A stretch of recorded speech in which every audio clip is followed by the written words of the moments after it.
Դանակահարված վիճակում հիվանդանոց է տեղափոխվել քրեական պատմություններով հայտնի 49-ամյա տղամարդ։ Դեկտեմբերի 31-ին արտակարգ դեպք է տեղի ունեցել Երևանում։ Ժամը 17:40-ի սահմաններում ՀՀ ներքին գործերի նախարարության ոստիկանության,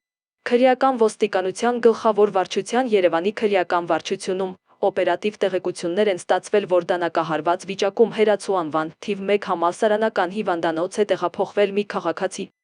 Մինչ բժիշկները պայքարել են վիրավորի կյանքի համար, ինչը նրանց հաջողվել է, քրեական ոստիկանները պարզել են, որ վիրավորը Երևանի բնակիչ 49-ամյա Կմարությանն է, որը հիվանդանոց է տեղափոխվել կրծքավանդակի ձախ կեսի կտրած ծակած բերք ախտորոշմամբ։